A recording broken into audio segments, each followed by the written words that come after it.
குழுப்பு களப்பட்டதாக சந்திரபாபு கூறியது பொய்யான குற்றச்சாட்டு என்று ஜெகன்மோகன் மறுப்பு. பல கட்ட பரிசோதனைகளுக்கு பிறகே சமையல் கூடத்திற்குள் நெய் அனுமதிக்கப்படுவதாகவும் விளக்கம்.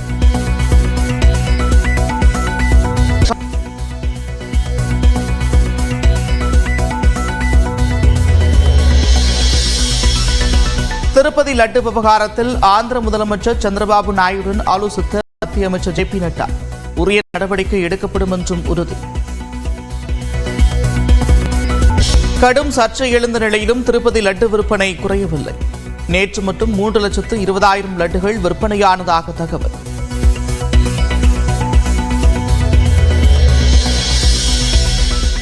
திருப்பதி லட்டு பிரச்சனையை தேசத்தின் மிகப்பெரிய பிரச்சனையாக கருதக்கூடாது. நாம் தமிழர் கட்சியின் ஒருங்கிணைப்பாளர் சீமான் கருத்து. லட்டை தயாரித்த நிறுவனம் எது, அவங்ககிட்ட தான் கேட்கணும். இது ஒரு நாட்டில் ஒரு பெரிய இது இல்லை. சாப்பிட்டவங்களாம் உயிரோடு இருக்காங்கல்ல, அது ஒன்றும் பிரச்சனை இல்லைல்ல. சரி, இனிமேல் அப்படி தயாரிக்கிங்கன்னு சொல்லிட்டு அது யாருக்கு ஒப்பந்தம் கொடுத்தோமோ அதை நீக்கிட்டு வேறு வேலையை பார்த்துக்கணும். இதுவே ஒரு தேசத்தின் மிகப்பெரிய. பஞ்சப்பூரில் 17 கோடியே 60 லட்சம் ரூபாயில் ஆம்னி பேருந்து நிலையம் அமைக்க நிர்வாக அனுமதி.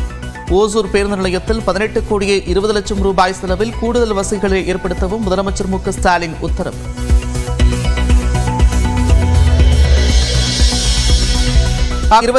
தமிழகத்தில் மாநாடு விக்கிரவாண்டியில் நடைபெறும் என்று கட்சித் தலைவர் விஜய் அறிவிப்பு.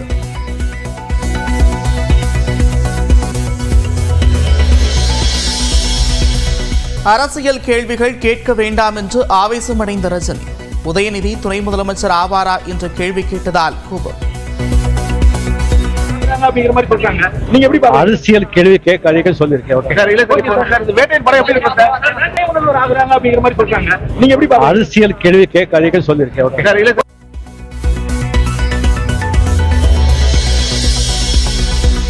ஆம்ஸ்டாங் கொலை வழக்கில் மேலும் 15 பேர் மீது பாய்ந்தது குண்டர் தடுப்பு சட்டம். சென்னை பெருநகர காவல் ஆணையர் உத்தரவின் பேரில் ஹரிஹரன், மலர்கொடி, அஞ்சலை உள்ளிட்டோர் மீது நடவடிக்கை. பிரியாணி கடைக்கு சீல். சிக்கன் சாப்பிட்டவர்களுக்கு உடல்நலக்குறைவு ஏற்பட்டதால் உணவு பாதுகாப்பு. கல்வராயன் மலைப்பகுதிகளுக்கு 4 வாரங்களுக்குள் பேருந்து வசதிகளை ஏற்படுத்தி கொடுத்திட வேண்டும். தமிழ்நாடு அரசு போக்குவரத்து கழகங்களுக்கு சென்னை உயர்நீதிமன்றம் உத்தரவு.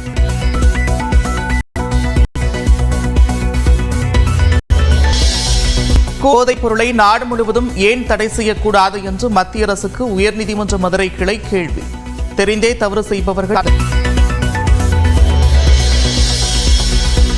சென்னையில் பாலியல் தொழிலுக்கு வந்த பெண் கொடூரமாக கொலை டிவி காட்சிகள் வெளியானது. மூத்த நிர்வாகி கேசவ விநாயகத்திற்கு சம்மன் அனுப்பி விசாரிக்க உச்சநீதிமன்றம் அனுமதி. திருப்பதி லட்டு விவகாரத்தில் முதலமைச்சர் சந்திரபாபு நாயுடு கூறியது உண்மை எனவும் கோவில் வளாகத்திலேயே பரிசோதனை கூடம் அமைக்க முடிவு செய்திருப்பதாகவும் தேவஸ்தான நிர்வாக அதிகாரி ஷியாமலா ராவ் தெரிவித்திருக்கிறார்.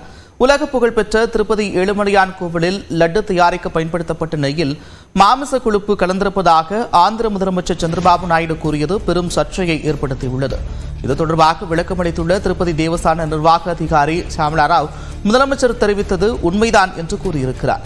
AR டைரி ஃபுட்ஸ் மாதிரிகளை சோதனை செய்ததில் அவர்கள் தரமற்ற நெய்யை விநியோகம் செய்தது தெரியவந்திருப்பதாகவும் அவர் தெரிவித்தார். அழைத்து எச்சரிக்கை விடுத்ததாகவும் ஷியாமலா ராவ் குறிப்பிட்டுள்ளார். Pure ghee, pure cow ghee, which is offered to Swami at this rate. We told them that if you are supplying any substandard ghee, we will blacklist you. We will test the samples in outside NABL accredited labs and will blacklist you for substandard supplies. நெய்யின் தரத்தை ஆய்வு செய்ய திருப்பதி மலையில் ஆய்வகம் இல்லாததால் தரமற்ற நெய் supply செய்யப்பட்டதாக கூறிய தேவஸ்தான நிர்வாக அதிகாரி கோவில் வளாகத்திலேயே பரிசோதனை கூடம் அமைக்க நிபுணர் குழு பரிந்துரைத்ததாகவும் குறிப்பிட்டிருக்கிறார்.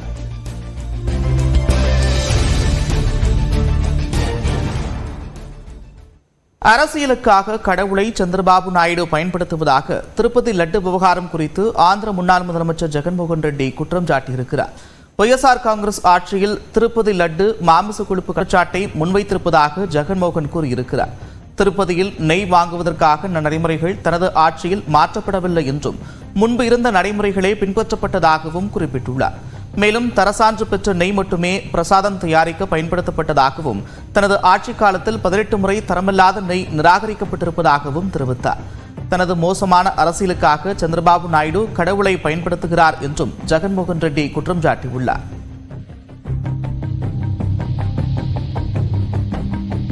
ప్రక్రియను రాటిఫై చేసేది board. Government of Andhra Pradesh does not get involved in TTD matters. It's autonomous body. It's just a routine practice which is being twisted for political gains. It's not new. Every 6 months TTD routinely calls for tenders. The criteria of qualification and these kind of things were not set recently. They've been in existence for decades. Not that it's come out of the blue only in recent years. No, not so. Tirupati laddu விவகாரம் தொடர்பாக CBI விசாரணை நடத்த வேண்டும் என்று மத்திய உள்துறை அமைச்சர் அமித்ஷாவுக்கு கடிதம் எழுதியிருப்பதாக ஆந்திர பிரதேச காங்கிரஸ் தலைவர் வைஎஸ்ஆர் ஷர்மிளா தெரிவித்துள்ளார். திருப்பதி பிரசாதம். This relates to the sentiment, the emotions and the faith of crores of people, not only in Andhra Pradesh but all over the country and even internationally. Mr. Chandrababu Naidu presented a report that said a sample was taken on the day that he assumed power. Therefore, the Congress party has taken upon itself very seriously. We are demanding a CBI inquiry into this issue because it is not a small issue. It does not pertain to a small group of people but to crores of people. We have also written to the Home Minister of India, Mr. Amit Shah, demanding for a CBI inquiry into this matter. Tirupati laddu சர்ச்சை தொடர்பாக திண்டுக்கல்லில் உள்ள AR foods ஆலையில் மாசு கட்டுப்பாட்டு வாரிய அதிகாரிகள் நடத்திய ஆய்வு முடிவுக்கு வந்திருக்கிறது. இது தொடர்பான கூடுதல் விவரங்களோடு செய்தியாளர் சங்கர் இணைக்கிறார். சங்கர், டைரி ஃபுட்ஸ் என்ற பால் நிறுவனத்துல பால் தயாரிக்கும் கழிவு நீர் ஆய்விற்காக எடுத்துச் செல்லப்பட்டுள்ளன. இந்த ஆய்வு ஆனது சுமார் 10 நிமிடம் முதல் 15 நிமிடம் நடைபெற்றது.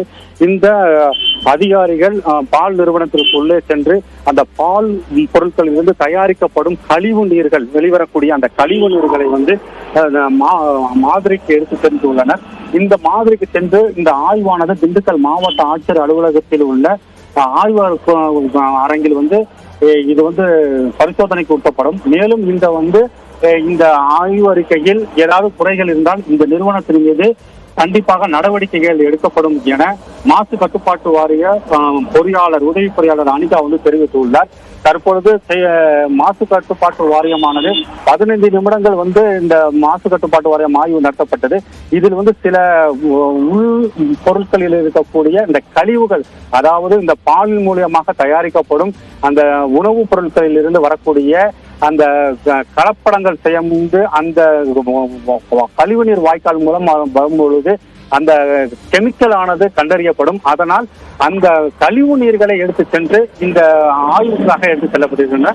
இந்த ஆய்வு உறுதிப்படுத்தப்பட்டால் இந்த நிறுவனத்தின் மீது மாசு கட்டுப்பாட்டு வாரியம் கண்டிப்பாக நடவடிக்கைகள் எடுக்கப்படும் என அனிதா தெரிவித்துள்ளார். நன்றி சங்கர், விரிவான விவரங்களுக்கு.